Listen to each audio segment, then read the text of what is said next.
Hello दोस्तों, स्वागत है आपका महा क्लास के दूसरे दिन में। और मेरे भाई ये महा क्लास है तो महा मेहनत लग रही है क्योंकि परसों अपना इवेंट भी है, काम बहुत ज्यादा। और ये वीडियो शायद आपको थोड़ी सी लेट मिल रही हो, लेकिन वादा किया है तो निभाना पड़ेगा मेरे भाई। इवेंट वाले दिन भी महा क्लास आएगा, आप देख लेना सर, ठीक है। चलिए सर शुरू करते हैं। Need of second law of thermodynamics, क्योंकि 7 को कई बच्चों का पेपर है ना सर, तो जरा देखिए need of second law of thermodynamics. जो हम लोगों ने पहली वाली यूनिट पढ़ी थी वो सी 0th लॉ और फर्स्ट लॉ, उसी में हम लोगों ने थर्ड लॉ भी कवर कर लिया था सर, ठीक है।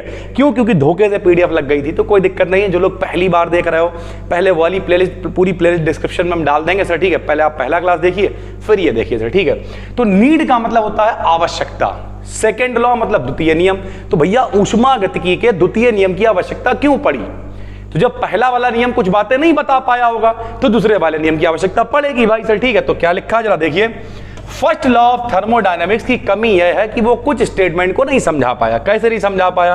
क्या पानी नीचे से ऊपर जा सकता है? अरे पहाड़ से आपने ऊपर से नीचे पानी आते देखा है, क्या नीचे से ऊपर जा सकता है भाई? क्या गैस कम प्रेशर से ज्यादा की तरफ अपने आप जा सकती है? यानी कोई भी चीज कम से ज्यादा की तरफ अपने आप जा सकती है क्या? नहीं जा सकती है, या जा सकती है? समझाना पड़ेगा। फर्स्ट लॉ के पास कोई जवाब नहीं था।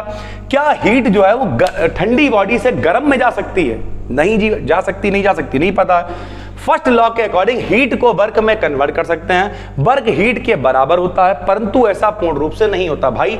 100% हीट को वर्क में कन्वर्ट नहीं करा जा सकता है, ठीक है। 100% एनर्जी को वर्क में कन्वर्ट नहीं कर सकते। गाड़ी में आपने तेल डलाया, गाड़ी का काम मुख्य क्या? इंजन का चलना, लेकिन सारा तेल क्या इंजन के चलने में खर्च हो रहा? नहीं, इंजन गर्म हो रहा है, उसमें आवाज आ रही है, बहुत सारी चीजें भाई, कंबशन हो रहा है। यानी ओवरऑल अगर हम लोग बात करें तो 100% कन्वर्जन नहीं होता है। इन सब क्वेश्चंस के जवाब फर्स्ट लॉ के पास नहीं थे, तो सेकंड लॉ की जरूरत पड़ी भाई, और सेकंड लॉ दे दिया गया। बहुत सारे स्टेटमेंट्स हैं। स्टेटमेंट या तो आप पूरा हिंदी में लिखो या पूरा इंग्लिश में लिखो, वरना बात अर्थ का अनर्थ हो जाता है सर, ठीक है। जैसे एक बार मोदी जी भाषण दे रहे थे, मोदी जी नहीं दे रहे थे, कोई बड़ा नेता था सर, ठीक है। और ये मत कहना मोदी जी बड़े नेता नहीं है, मोदी जी बहुत बड़े नेता हैं, लेकिन रियलिटी ये है कोई कहीं बाहर का नेता था, बड़ा नेता था, ठीक है, और भाषण दे रहा था सर, ठीक। तो वहां पे एक ट्रांसलेटर था, वो कोई और लैंग्वेज में भाषण दे रहा था, तो वहां पे एक ट्रांसलेटर था। ट्रांसलेटर मोदी जी से बड़ा कौन ही नेता भाई, फैन फॉलोइंग इतनी ज्यादा है कि जो है अब क्या ही कहा जाए, ठीक है। कुछ लोग कहेंगे सर जी भाजपा वाले लग रहे हैं। भैया एक टीचर की जो ना तो कोई पार्टी होती है, अपनी एक ही पार्टी है, हनुमान जी बजरंगबली वाली पार्टी मामला, ठीक,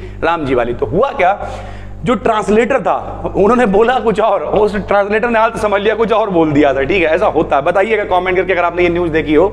तो ये रियलिटी है हमारे भाई, या तो पूरा स्टेटमेंट हिंदी में लिखो या इंग्लिश में लिखो, अर्थ का अनर्थ मत करो, ठीक। तो all spontaneous process like the flow of heat from hot to cold body, जितने भी स्पॉन्टेनियस अचानक से होने वाले प्रोसेस है, ठंडे से गर्म की तरफ हीट का जाना, ठीक है sir. Diffusion of gas from region of high pressure to low pressure, यानी कम दाब से ज्यादा की तरफ गैस का जाना।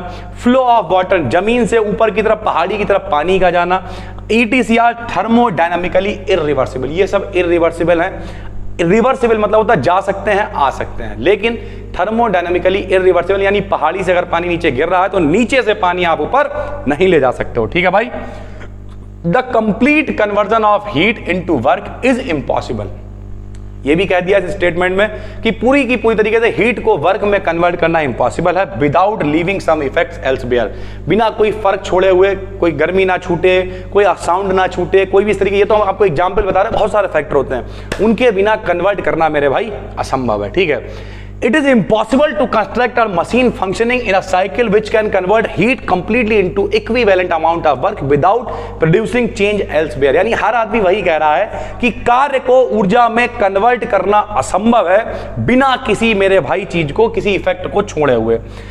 ऐसी कोई मशीन नहीं बन सकती। It is impossible to construct a machine and machine, ठीक है, ऐसी मशीन, ऐसी कोई मशीन बनाना असंभव है जो पूरे की पूरी एनर्जी को वर्क में कन्वर्ट कर दे सर, ठीक है। Without the use of external source heat, यानी can not itself flow from a cold body to hot body, बिना किसी एक्सटर्नल सोर्स का इस्तेमाल किया। देखिए कितनी अच्छी बात कह दी है, जमीन से पानी ऊपर ले जाना, मोटर लगा दो, एक्सटर्नल सोर्स है, पानी चला जाएगा।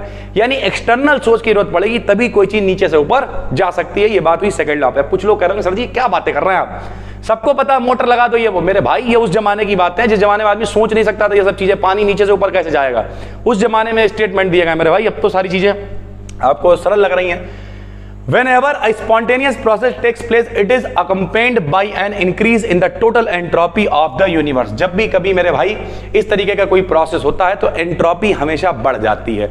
डेल्टा एस का मान 0 से ज्यादा होगा। एंट्रोपी क्या होती है, हमने पिछले क्लास में आपको बताया था। एंट्रोपी बोले तो डिसऑर्डर, ठीक है, यानी अव्यवस्था को हम लोग एंट्रोपी कहते हैं भाई, ठीक है। अकॉर्डिंग टू क्लासियस, क्लासियस ने क्या कहा है, the energy of universe is constant but entropy of universe is continuously increasing, यानी जो एंट्रोपी है वो लगातार, यानी जो यूनिवर्स की एंट्रोपी डिसऑर्डर है वो लगातार मेरे भाई बढ़ रहा है और एंट्रोपी कांस्टेंट है। अगर सरल भाषा में कहें तो एंट्रोपी का मतलब क्या भाई, डिसऑर्डर है, तो डिसऑर्डर लगातार बढ़ ही रहा है मेरे भाई, तो ये बात किरचॉफ ने कह दी सर, ठीक है। उसके बाद थर्मोडायनामिक्स फंक्शंस और पोटेंशियल, ये पोटेंशियल आपको पता होना चाहिए। 4 मैक्सवेल की इक्वेशनें हैं, बहुत आसान है, आराम से देखिए। हम किसी कांस्टेंट मास के थर्मोडायनामिक सिस्टम की state P, B, T, U तथा S नहीं पता है तो प्रेशर, वॉल्यूम, टेम्परेचर, U क्या है इंटरनल एनर्जी और S क्या है, S मेरे भाई एंट्रोपी। एक चीज याद रखना, इंटरनल एनर्जी क्या होती है, किसी जैसे हमारे अंदर बहुत सारी ऊर्जाएं होंगी लेकिन जो मेरी टोटल सब मिला के ऊर्जा उसे कहते हैं इंटरनल एनर्जी। अभी हमने एक बड़ा बढ़िया मीम देखा था मेरे भाई, मीम नहीं कह सकते उसे सर, ठीक है, एक बड़ा अच्छा पोस्ट देखा था। उस पोस्ट में पिताजी सुबह काम कर रहे हैं, बैटरी फुल दिखा रहा था, ठीक है सर। उसके बाद थोड़ी देर पिताजी काम करते, बैटरी थोड़ी कम दिखा रहा था। बिल्कुल फिर जब शाम हुई, निकले, झोला उठाया, बाजार से सामान मान लिया, बैटरी बहुत कम दिखा रहा, मतलब लो बैटरी दिखा रहा था।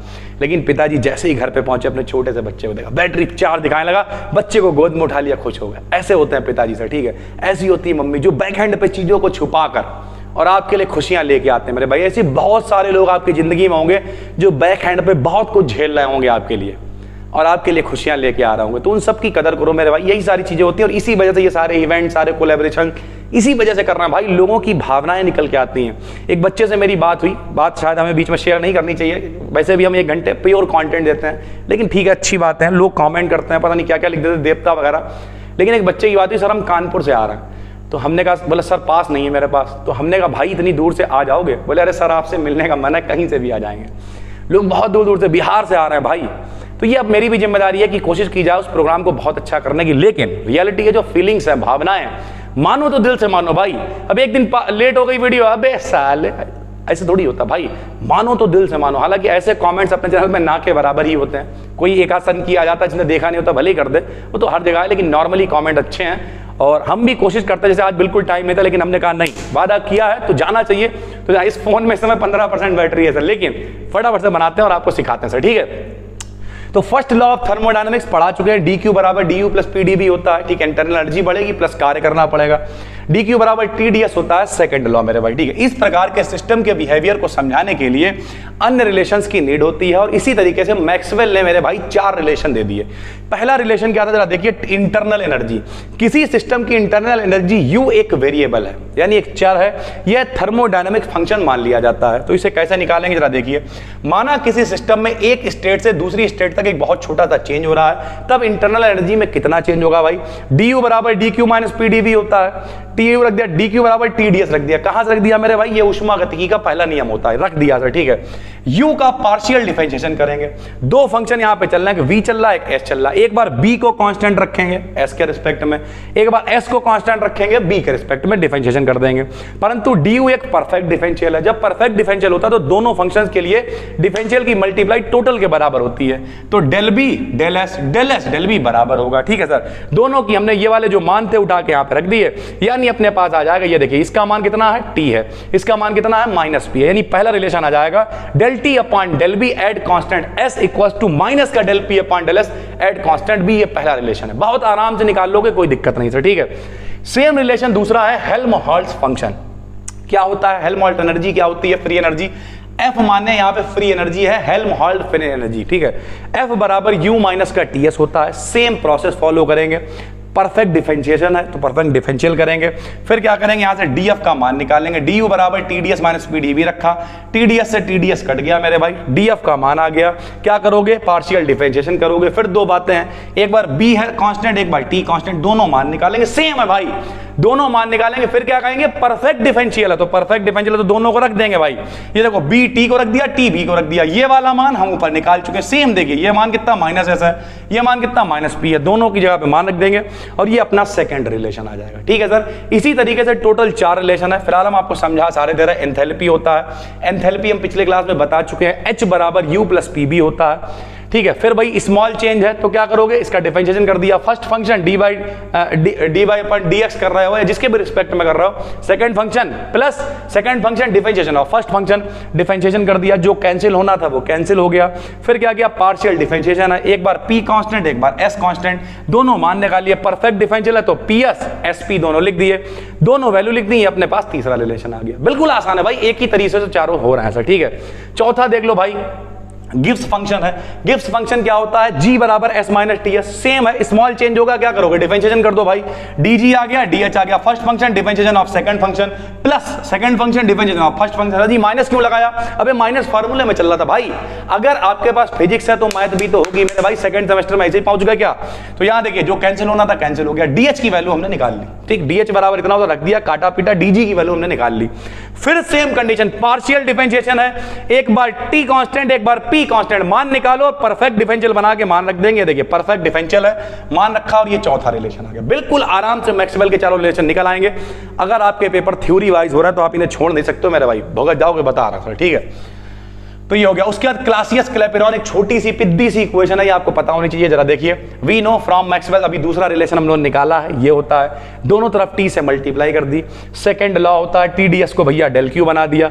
माना कांस्टेंट टेंपरेचर T पर dQ हीट की वह मात्रा है जो पदार्थ को V1 से बढ़कर V2 वॉल्यूम तक दी जाती है, अतः dQ सब्सटेंस की लेटेंट हीट के बराबर हो जाएगा सर। ठीक है, तो लीजिए dQ किसके बराबर हो जाएगा, गुप्त ऊष्मा के, लेटेंट हीट। तो dQ को L बना दिया, वॉल्यूम V1 से V2 है तो V2 माइनस V1 चेंज कर दिया वॉल्यूम में, उधर जो चल रहा था चलने दिया। ये जो L है मेरे भाई, ठीक है, ये लेटेंट हीट है। और ये जो इक्वेशन है ये है Clausius Clapeyron equation, most important है, पेपर में आ सकती है सर। ठीक है, चलिए सर, फिर आ गया Joule Thomson effect, most wanted भाई। अगर पेपर डिस्क्रिप्टिव हो रहा है 101% पेपर में लॉन्ग में छप के आएगा सर। ठीक है, बहुत आसान है। दो गैसें होती हैं, हाइड्रोजन और हीलियम, उनकी होती है कूलिंग, बाकी सारी गैसों की होती है हीटिंग। ये जो विकल्प का पेपर देने आ रहा है उनके लिए भी काम है, कौन सी गैसेस की कूलिंग होती है, हाइड्रोजन और हीलियम से। ठीक है, तो जब कोई गैस कांस्टेंट प्रेशर पर सरेंद्र डार्ट, मतलब समझ सकते हो कार्क टाइप से पास कराई जाती है हाई प्रेशर से लो प्रेशर की तरफ, तो टेम्परेचर में चेंज होता है। इस इफेक्ट को जूल थॉमसन इफेक्ट कहते हैं और इस पूरे प्रोसेस को जूल थॉमसन एक्सपेंशन कहते हैं। उसके लिए हमने एक रिलेशन बना दिया है, एक फिगर बनाया है, बीच में हमने कुछ क्या लगा रखा है, एक डार्ट टाइप लगा रखी है, सरेंद्र डार्ट बोलते हैं इसे, या फिर कह सकते हो यहां से प्रेशर डालने भी समझाते हैं। ये क्या है, एक पिस्टन है, पिस्टन समझते हो, पिस्टन क्या करेगा, इसे दबाएंगे तो गैस अंदर की तरफ दबेगी सर। ठीक है, जब गैस अंदर की तरफ दबेगी तो यहाँ बीच में स्पेस होगा थोड़ा थोड़ा, ये गैस इधर से निकल के इधर आएगी, इधर से निकल के इधर आएगी। तो जब ये गैस इधर थी तो प्रेशर P1 था, वॉल्यूम V1 था। जब ये इधर पहुंची तो प्रेशर थोड़ा सा बड़ा घटा होगा तो P2 हो गया, वॉल्यूम बड़ा घटा होगा V2 हो गया। इधर एक और पिस्टन चल रहा है। ठीक है, बस और कुछ नहीं करना है। माना एक मॉलिक्यूल गैस, एक प्रेशर पहले P1 था फिर V1 था, गुजरने के बाद P2 V2 हो गया, तब गैस द्वारा किया गया जो कार्य होगा वो कितना होगा, आपको बता चुके हैं, W बराबर PV के होता है। सर जी कहां से नए नए फार्मूले ला रहे हो, अभी पहले क्या जाकर पहला महा क्लास देखिए जाके। W बराबर होता है PV के, W बराबर किसका होता है, PV के होता है। PV मतलब क्या होता है, दाब आयतन ऊर्जा। PV क्या होती है, दाब आयतन ऊर्जा। किया गया कार्य किसके बराबर होता है, ऊर्जा के बराबर होता है। बाद वाली ऊर्जा कितनी थी, PV थी, पहले वाली कितनी थी, P1 V1 थी। तो P2 V2 minus P1 V1 क्या हो जाएगा, रिजल्टेंट वर्क डन होगा। साथ ही साथ क्या होगा, तथा एक गैस मॉलिक्यूल V1 से B2 तक एक्सपेंशन होगा तो इतना कार्य करना पड़ेगा, A/B² dV V1 to V2। ये फार्मूला, दो फार्मूले अपने हैं, दोनों हमने कार्य निकाल लिया।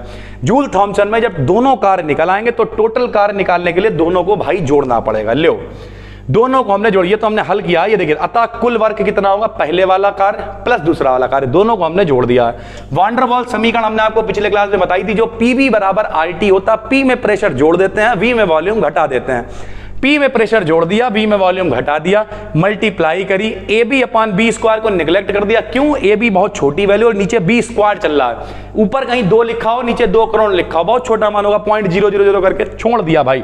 जब ये B² छोड़ दिया तो सिर्फ इतना मान रह गया। दो कंडीशनें बनाई, पहले को B1 बनाया, दूसरे को B2 है। सर जी ऐसा क्यों करा, क्योंकि ये जो अपनी समीकरण इसमें 1/B1 माइनस 1/B2 चल रहा था, तो वान डेर वाल्स समीकरण में हमने दो कंडीशनें बनाई, भैया जे B1 है जे B2 है। समीकरण 2 1 3 में से 2 को घटा दिया तो क्या आया, P2 V2 minus P1 V1 का मान इतना निकल के आ गया। इसे उठा के समीकरण 1 में रख दिया, समीकरण 1 में रखा तो W का मान ये हल होके आ गया। लेकिन फिर वही कंडीशन है, A अपान B1 बहुत छोटा होगा, A अपान B2 बहुत छोटा होगा, वेरी स्मॉल होगा, छोड़ दिया। तब हमने क्या किया, PB बराबर RT गैस समीकरण होती है, तो B बराबर RT बटे P होगा, B1 का मान निकाल लिया, B2 का मान निकाल लिया, दोनों मान यहां पर उठा कर रख दिए, P1 B1 के मान। इसे हल करा, यदि गैस के टेम्परेचर में कमी डेल्टा T हो तो W बराबर होता है CP डेल्टा T माइनस का। ठीक है भाई, W का मान ये कार्य हम लोगों ने निकाल ही लिया था, एक W ये होता है माइनस का CP डेल्टा T, Q बराबर MC डेल्टा T होता है। M का मान अगर 1 हो तो Q बराबर MC डेल्टा T, M 1 होगा तो C डेल्टा T हो जाएगा ना, अगर काम कार्य में कमी हो रही है तो M का मान 1 है, W बराबर CP डेल्टा T हो गया। दोनों कार्य हमने भाई बराबर कर दिए, डेल्टा T का मान निकाल लिया। यही जूल थॉमसन इफेक्ट का स्टेटमेंट है सर। ठीक है, एक इसके लिए हमने मल्टीपल यहां पे लिख दिया है सर, शायद आखिरी में चला गया होगा, कोई दिक्कत नहीं है। रेफ्रिजरेटर आपसे पूछे क्या होता है तो हमने 2 नंबर में पूछ सकता है तो शॉर्ट में लिख दिया है। रेफ्रिजरेटर एक ऐसी युक्ति है जो कोल्ड बॉडी से हीट लेकर हाई टेम्परेचर की वस्तु से ट्रांसफर करती है, जबकि इस पर इंटरनल एनर्जी सोर्स द्वारा टोटल वर्क किया जाता है। ठीक है, इस प्रोसेस को रेफ्रिजरेशन कहते हैं। सरल भाषा में कहें तो कोल्ड बॉडी से लेकर हाई बॉडी में, अभी जो बातचीत चल रही थी अपनी सेकंड स्टेटमेंट में कि कोल्ड से गर्म की तरफ जा सकता है क्या, तो वहां जा सकता है, लेकिन उसके लिए क्या करना पड़ेगा, रेफ्रिजरेटर होना चाहिए। रेफ्रिजरेटर का काम ही यही होगा, उसके लिए एक्सटर्नल सोर्स, देखा दुनिया भर की नपोरबाजी लगी होती है यार उसके अंदर, शुद्ध भाषा में समझो, वही तो एक्सटर्नल सोर्स है। It is impossible to construct an heat engine without any external source मेरे भाई। अगर एक्सटर्नल सोर्स है तो हो जाएगा, नहीं है तो नहीं होगा, बात खत्म हो गई, इतना सा है सर। ठीक है, उसके बाद एक पॉइंट है H2 तथा He, हाइड्रोजन और हीलियम के इन्वर्जन टेम्परेचर -80 और माइनस के 240 होते हैं, जो रूम टेम्परेचर से कम है, अतः ये रूम टेम्परेचर पर हीटिंग इफेक्ट दिखाते हैं। थोड़ा सा उल्टा बोल गए थे, हाइड्रोजन और हीलियम हीटिंग दिखाते हैं और बाकी सारी गैसेस क्या दिखाती हैं, कूलिंग दिखाती है मेरे भाई। ठीक है, आखिरी में एक छोटा सा रिलेशन हमने लगा दिया, शायद आपके काम आ जाए। इन्वर्जन टेम्परेचर और बॉयल टेम्परेचर है, दोनों में रिलेशन है।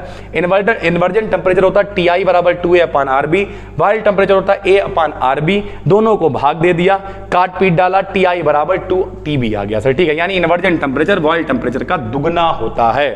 और इस तरीके से ये PDF हो गई खत्म। सेकेंड यूनिट का ये महाक्लास था, लेकिन एंट्रोपी इस वाली यूनिट में है, वो हम फर्स्ट महाक्लास में करा चुके हैं, डिसऑर्डर, तो हम दोबारा से यहां नहीं करा रहे हैं, आप पहला महाक्लास देख चुके हो सर। ठीक है, उसके बाद थर्ड लॉ ऑफ थर्मोडायनेमिक्स, ये भी हम पहले महाक्लास में करा चुके हैं, तो ये भी हम यहां पर नहीं करा रहे हैं। ठीक है, फ्रॉम फर्स्ट महाक्लास हमने यहां पर लिख दिया भाई। ठीक है, काफी मैनेज किया। ठीक है, बहुत सारी कोशिश हमने आपके लिए करी, फोन में बैटरी भी कम थी, लेकिन कोशिश की, आपको पूरी तरीके से चीजें समझ में आ गई होंगी।